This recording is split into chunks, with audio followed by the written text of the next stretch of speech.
Alright, so this is what I got so far on the Pennsylvania S1. It's sitting on a piece of 18 radius turn.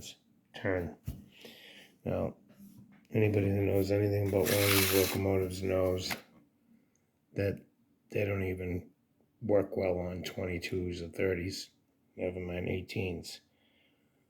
This is a fully articulated frame that I made out of Rivarossi parts, and that body, it has to be adjusted. The front end's a little low. It's just sitting on there right now. It's made out of Lexan. This white piece is 1.25 inch bathroom sink drain. It's not symmetrical. It's at the boiler at the back. It's tapered in. I pie cut it on the top, shaped like an A, and like a V, and pulled the pieces in, and then sanded this slightly flat, as if it still needs more body work. But if you look at it in front, you can see that it's not symmetrical. It goes in.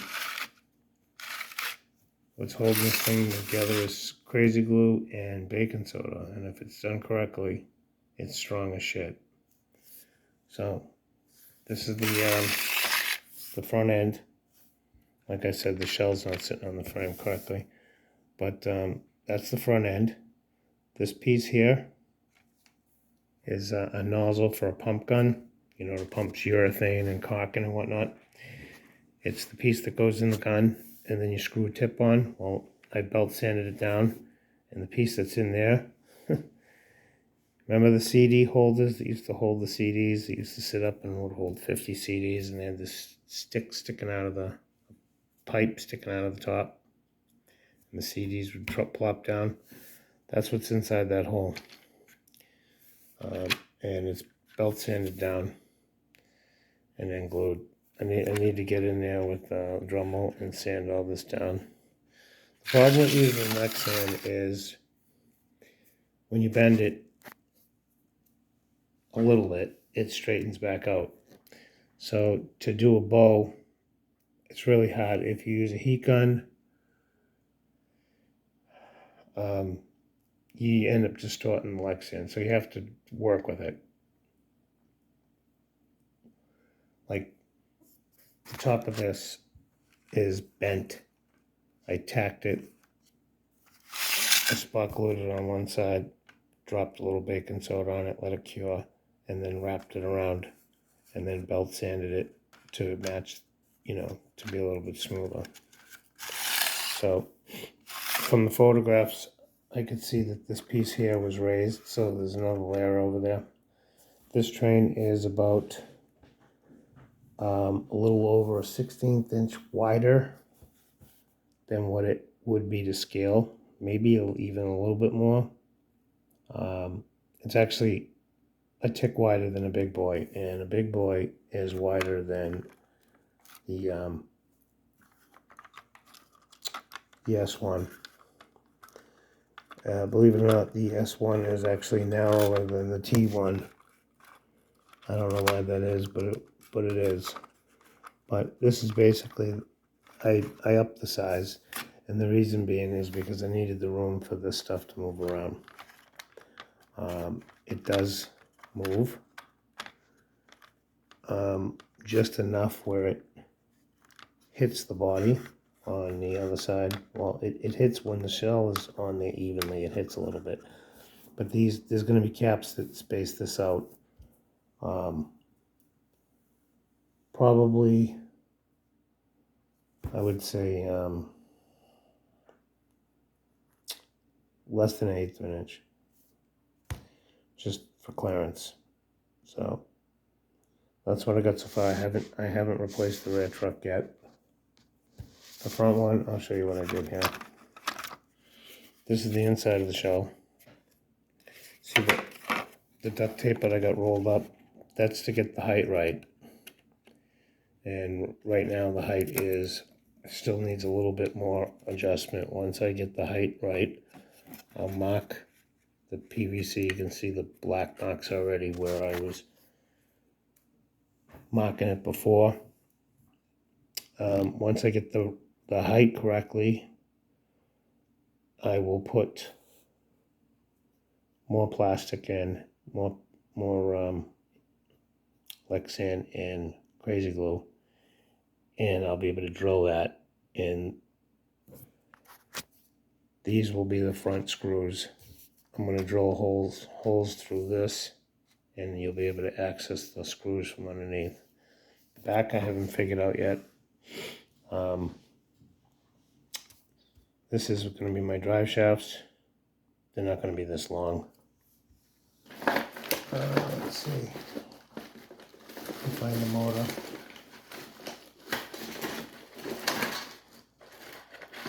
Motor in here somewhere.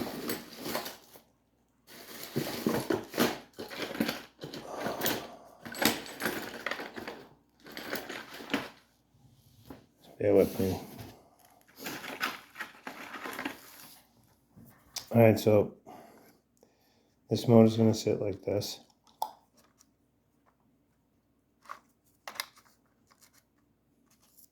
Just like that. Now, this rubber is going to have a little tiny 1/4 of an inch piece of metal, the size of, a little bit smaller than the motor shaft. Actually, this metal here, I cut a piece of that and put it in there. It stops the tube from dumping on itself, folding over.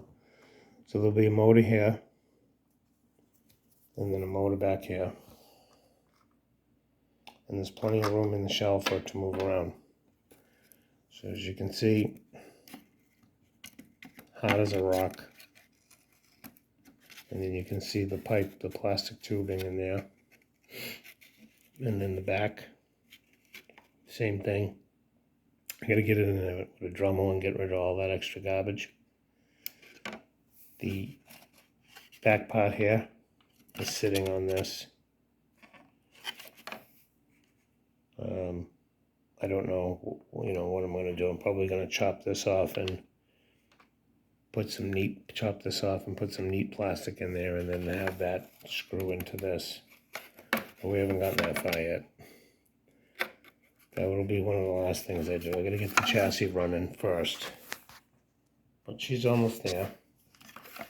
So I added the detail that the train had on the top, and then these side pods that run down the side. There'll be a light here and right here, and in the front there'll be a little miniature LED, and from here to the nose will be rounded out. I'm going to groove that out. I cut the windows in. They need to be sanded and smoothed out. Not the easiest thing to do when they're so small. Now, if you look at a picture of one of these S1s, you can't really tell now because there's no paint on it. But this comes down and it tapers down, and then the right here, the lip, you can see. You can't see it, but there you go, right there. That needs to be cleaned up. And so was that. Now that looks like it's all choppy, but it's just different. It's still straight. It's an optical illusion, because what you're seeing is the way the baking soda and the super glue cured. Sometimes it cures white, and sometimes it cures clear, depending on how much baking soda you got in there. So, you can see there's a space in between here. That's the design of the actual locomotive. So like I said, this is all Lexan and plastic. All handmade. And then once Once I get some epoxy paint on this thing and see what the body looks like, I'll be able to tell where it needs more work. That usually takes a couple days to sort out. And then before the final paint job, I'll put the lines and whatnot in it, like I did on the T1.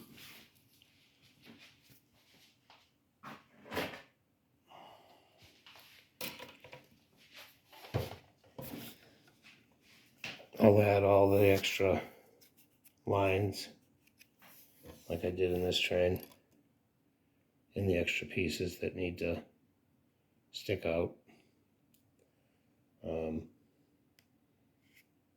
So I'll do that basically last, right before I spray it. I'll probably put a base coat on it first, then put the lines on it, then a couple more coats on top of that. But any thick detail I need to do will be cut out of Lexan. Any thin stuff will be thick vinyl. I'll either cut it by hand or let my machine use it, cut it. I'll put one little strip on at a time. I'll take a heat gun to it, let it shrink, put it through a heat cycle, let it sit overnight, and then I'll spray it. So anyway, that's the update. If you have any comments, please comment. If you have any questions, leave a question and I'll try to answer it. So you can see from the inside where I cut it. It was cut 2 sections, 2 lines. And then this line here I V'd out, I went at an angle, and the same with this. Then I sanded all the plastic shavings off and I pulled them back together. But using the Dremel, when you cut something with the saw, we'll say that the blade is, an 1/8 of an inch thick, we'll say, if you're cutting a piece of wood, you lose the 1/8. So if you have a 2x4 that's 4 feet long and you're trying to get 2 exact 2-foot pieces, it's impossible because the blade, you're going to lose. That's what happened with the Dremel. You lose material, which is perfect. Then I folded it back in on itself and glued it. And that was enough. That was enough to taper it in. So you can see it down in an angle. It's not straight. It toes in. You can also see that the walkway gets thicker. It gets wider as it gets towards the window.